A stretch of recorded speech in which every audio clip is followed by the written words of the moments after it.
नमस्कार। धेरै कुराहरू त सुगारिकाजीले भनिसक्नु भएको छ। सबैजनालाई स्वागत गरिसक्नु भएको छ उहाँले एक हिसाबले। नेपाल क्लियरिङ हाउस लिमिटेडको 15औं वार्षिक उत्सवको उपलक्ष्यमा हाम्रो निमन्त्रणालाई स्वीकार गरी अत्यन्तै व्यस्त समयका बावजुद पनि हामीलाई समय दिई उपस्थित हुनुभएका यस महत्त्वपूर्ण कार्यक्रमका प्रमुख अतिथि नेपाल राष्ट्र बैंकका गभर्नर श्रीमान महाप्रसाद अधिकारीज्यू, विशेष अतिथि नेपाल राष्ट्र बैंकका गभर्नर डेपुटी गभर्नर डाक्टर नीलम ढुङ्गाना तिमिसिनाज्यू, नेपाल सरकार अर्थ मन्त्रालय अन्तर्गतका महालेखा नियन्त्रक कार्यालय र आन्तरिक राजस्व विभागका प्रमुखज्यूहरू, नेपाल राष्ट्र बैंकका कार्यकारी निर्देशकज्यूहरू तथा निर्देशकज्यूहरू, नेपाल ब्याङ्कर्स सङ्घ, डेभलपमेन्ट ब्याङ्कर्स सङ्घ तथा वित्तीय संस्था सङ्घका अध्यक्षज्यूहरू,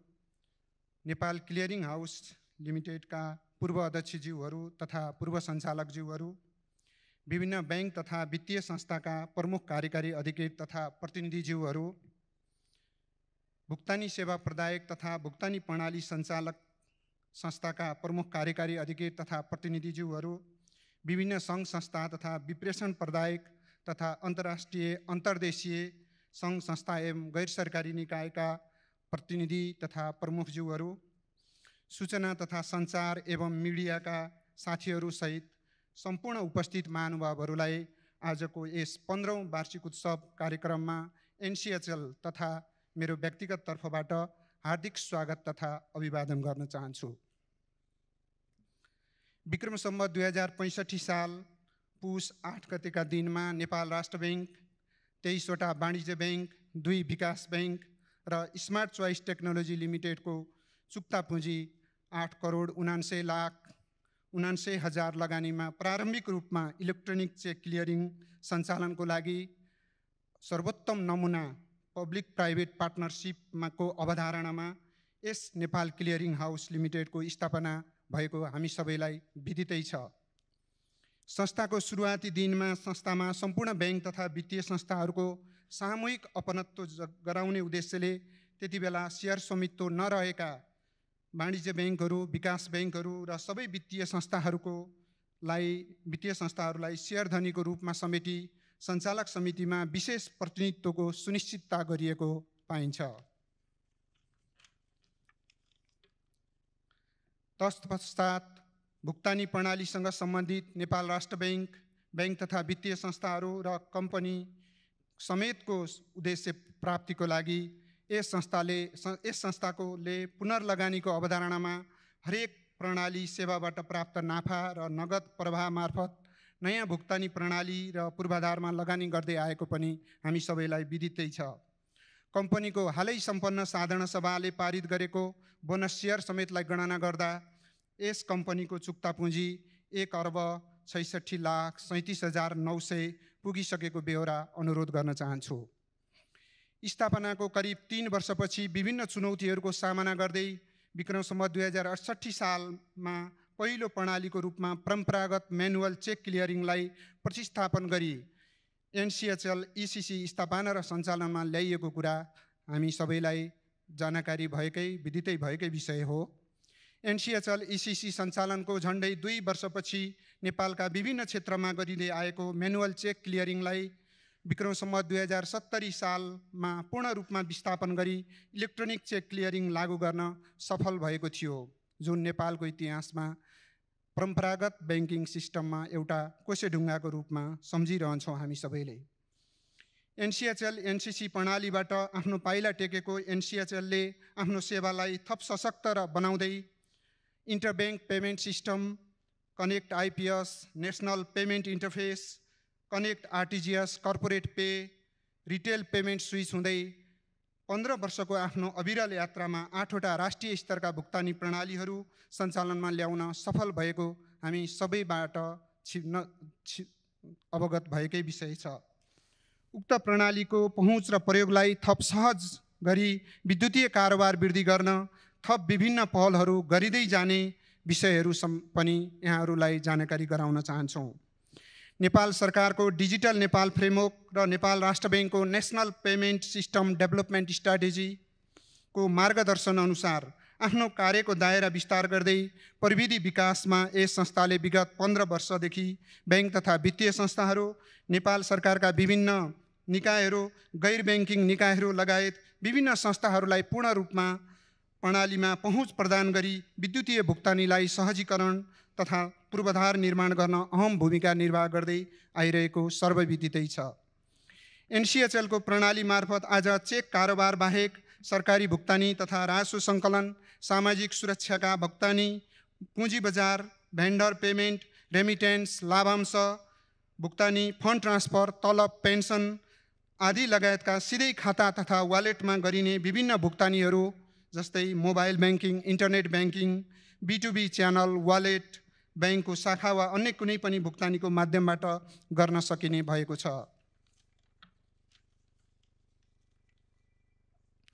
संस्थाले आर्थिक वर्ष 2079-80 मा आफ्नो विभिन्न भुक्तानी तथा प्रस्योट प्रणालीहरू मार्फत नेहरू 141 खर्ब बराबरको 8,19,24,011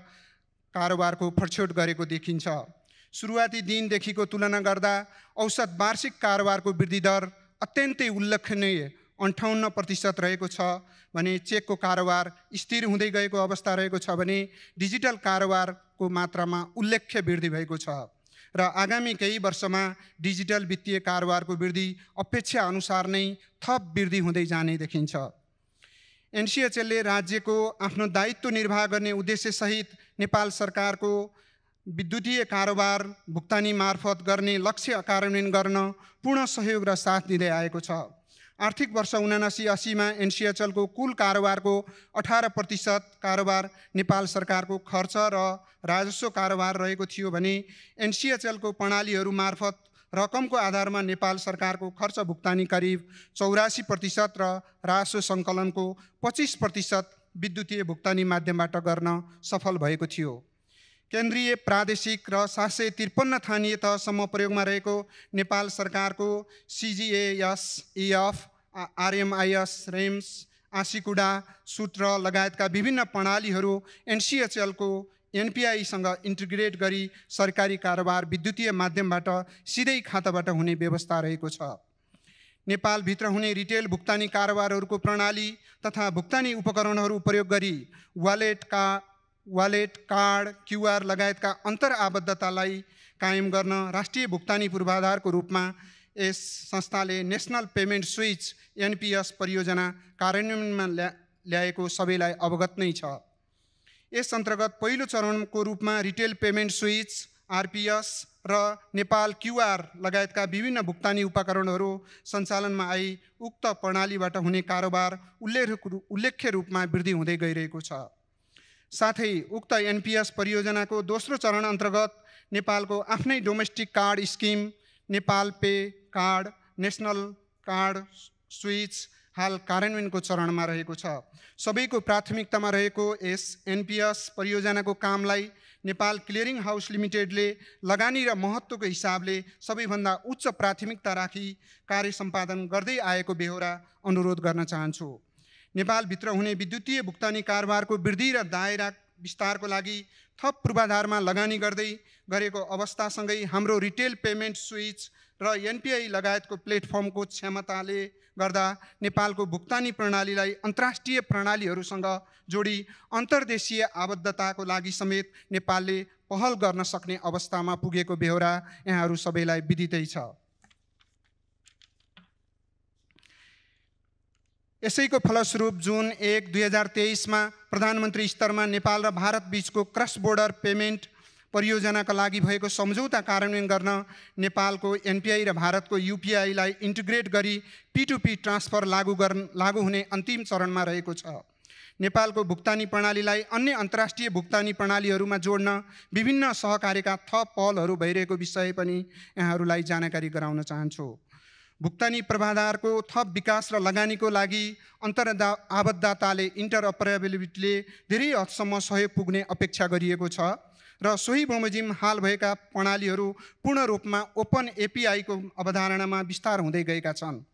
यद्यपि नेपालको यस क्षेत्रको विद्यमान बजार अवस्था र नीतिगत पहलको परिप्रेक्ष्यमा भुक्तानी प्रणालीहरू र सो सञ्चालन गर्ने सेवा प्रदायक सञ्चालकहरू समेत कोलाबोरेट र कन्सोलिडेट हुनु एकदमै जरुरी र अति आवश्यक देखिएको छ। नेपालको भुक्तानी क्षेत्रलाई पहिचान र क्षमताको आधारमा उच्च स्तरमा पुर्याउन तथा नेसनल पेमेन्ट स्विच कार्यान्वयन समेतलाई मद्दत पुग्ने गरी इन्डस्ट्री कन्सोलिडेसनमा समेत एनसिएचएलले नेतृत्वदायी भूमिका खेल्न सक्ने देखिएकोले नेपाल राष्ट्र ब्याङ्कको नीति, नियम र मार्गदर्शनलाई समेत मध्यनजर गरी सो अनुसारको पहल सुरुवात गरिसकिएको विषय जानकारी गराउन चाहन्छौँ। आगामी दिनहरूमा विद्युतीय कारोबारलाई थप प्रोत्साहन गर्न सम्बन्धित निकायहरूसँगको सहकार्यलाई तीव्रता दिँदै हाम्रो प्रणालीलाई थप सुरक्षित, विश्वसनीय र सशक्त बनाएर आवश्यक प्लेटफर्महरू निर्माण गरी निरन्तर सेवा वृद्धि गर्दै लग्नेमा हामी प्रतिबद्ध रहेको जानकारी गराउन चाहन्छौँ। साथै भुक्तानी प्रणालीको पूर्वाधारसँगै यसको प्रयोग वृद्धि गर्न र डिजिटल ब्याङ्किङ लगायतमा आवश्यक अन्य प्लेटफर्महरू समेतमा थप पहल गरी नेपालको डिजिटल पेमेन्ट इकोसिस्टम विकासमा उल्लेख्य भूमिका निर्वाह गर्ने प्रतिबद्धता एनसिएचएलको तर्फबाट यस अवसरमा व्यक्त गर्न चाहन्छौँ। विश्वव्यापी रूपमा रिटेल भुक्तानीका माध्यमहरूमध्ये डिजिटल वालेट प्रतिको बढ्दो आकर्षण र प्रयोगलाई मध्यनजर गर्दै बाई नाउ पे लेटर सम्बन्धी थप आधुनिक भुक्तानीका माध्यमको विकास र प्रयोगमा यस संस्थाले सहकार्य गर्दै जाने एवं विश्वव्यापी रूपमा र नेपालमा पनि अत्यन्तै तीव्रताका साथ विकास हुँदै गरेको ई कमर्स सम्बन्धी आर्थिक क्रियाकलाप तथा कारोबारलाई एनसिएचएलको नेतृत्वमा विकास गर्दै वास्तविक कार्यान्वयनमा लैजाने योजनालाई आगामी दिनमा सार्थक बनाउन समग्र भुक्तानी प्रणाली सम्बन्धी हालका संरचनाहरूलाई एकीकृत रूपमा कन्सोलिडेसन गर्न सबैको सकारात्मक सहयोग, सुझाव र पहलको अपेक्षा गरिएको छ। अन्त्यमा यस एनसिएचएललाई 15 वर्षसम्मको कार्य सम्पादन नतिजाबाट चर्चा गर्न लायक उपलब्धिमूलक अवस्थामा पुर्याउन साथ, सहयोग, समर्थन गर्नुहुने नेपाल सरकार, नेपाल राष्ट्र ब्याङ्क र यसको उच्च नेतृत्व, वित्तीय संस्थाहरू, ब्याङ्क तथा वित्तीय संस्थाहरू, अन्य सदस्य संस्थाहरू, अन्तर्राष्ट्रिय सङ्घ संस्थाहरू र सर्वसाधारण नेपाली एवं यस संस्थाको हालसम्मको नेतृत्व एवं तथा प्रतिबद्ध यस संस्थाका कर्मचारी सहित समग्र सञ्चार माध्यमप्रति हार्दिक आभार व्यक्त गर्दै यस 15औं वार्षिक उत्सवमा पाल्नु भई कार्यक्रमलाई गरिमामय बनाइदिनु हुने सम्पूर्ण महानुभावहरूलाई पुनः स्वागत तथा अभिवादन गर्दै बिदा हुन चाहन्छु। धन्यवाद, नमस्कार।